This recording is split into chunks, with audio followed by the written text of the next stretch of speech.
मध्य प्रदेश के पन्ना tiger reserve park में अब बाघों की दिनचर्या, मूवमेंट, रहन सहन जैसी तमाम बातों पर अध्ययन करने की तैयारी चल रही है।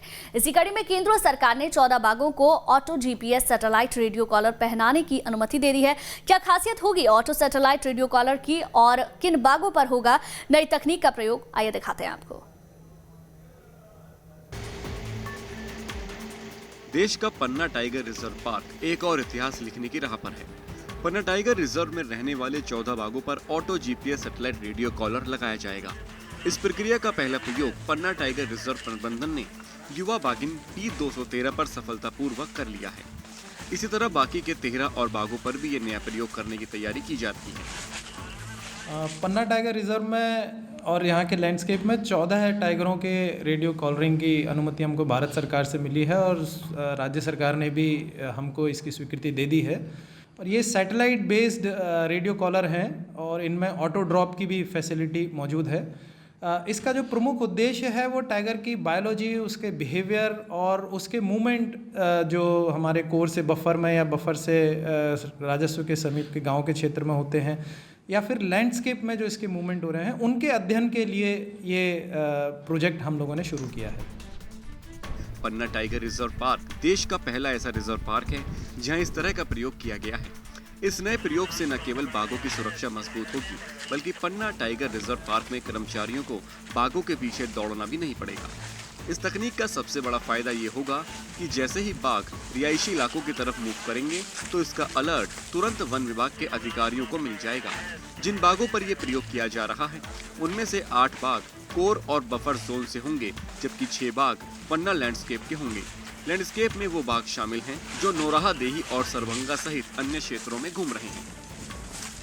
टाइगर, जैसा आप जानते हैं कि भारत देश में विश्व के सबसे ज़्यादा फ्री विचरण करने वाले टाइगर पाए जाते हैं, लेकिन इसके बावजूद भी टाइगर के विषय में हमारे पास में तथ्यात्मक जानकारी की कमी है। इस प्रकार की अध्ययन पहली बार मेरे ख्याल से भारत देश में पन्ना टाइगर रिजर्व में हो रहे हैं और मुझे लगता है कि इसके परिणाम ना सिर्फ पन्ना टाइगर रिजर्व के प्रबंधन में, बल्कि पूरे देश में ही या पूरे विश्व में ही जो टाइगर के ऊपर जानकारी है इकट्ठा करने में मदद मिलेगी। इससे पहले जो रेडियो कॉलर बाघों में लगाया जाता था उसमें कई तरह की खामियां थी। मसलन पहले बाघ की लोकेशन ट्रैक करने के लिए वन विभाग के कर्मचारियों को सिग्नल रिसीविंग एंटीना लेकर फील्ड में दौड़ना पड़ता था। पुराने सिस्टम में बाघों की जानकारी भी थोड़ी देर से मिला करती थी। पन्ना टाइगर रिजर्व में इस वक्त बाघों की संख्या 63 से ज्यादा है। उम्मीद है कि ऑटो रेडियो कॉलर तकनीक से विभाग को कई ऐसी जानकारियां भी हासिल होंगी जो अभी तक नहीं मिल सकी थी। पुराना रेडियो कॉलर VHF टेक्नोलॉजी के ऊपर बेस था, जिसको हम लोग एक एंटीना लेकर जो रेडियो सिग्नल होते थे उसे प्राप्त करके उसका मूवमेंट हम लोग ट्रेस करते थे। जो अभी हमने वर्तमान में रेडियो कॉलर लगाया है वो सैटेलाइट बेस्ड है, जिसकी जानकारी हमको सैटेलाइट से सीधा प्राप्त होती रहेगी और इसमें ऑटो ड्रॉप की भी फैसिलिटी है कि ये जब भी हमें ऐसा लगता है कि टाइगर को रेडियो कॉलरिंग से दिक्कत हो रही है तो हम बिना ट्रैंकुलाइज किए हुए मात्र एक कमांड भेजकर उस रेडियो कॉलर को उसके गले से अलग कर सकते हैं। Auto GPS satellite radio collar system से बाघों को सुरक्षा के साथ साथ सुविधाएं मुहैया कराने में काफी मदद मिलेगी। ऐसे में देखना ये है कि ये नई तकनीक बाघों की सुरक्षा और संरक्षण में कितनी कामयाब हो पाती है। पन्ना से गणेश विश्वकर्मा के साथ टी न्यूज़ स्टेट।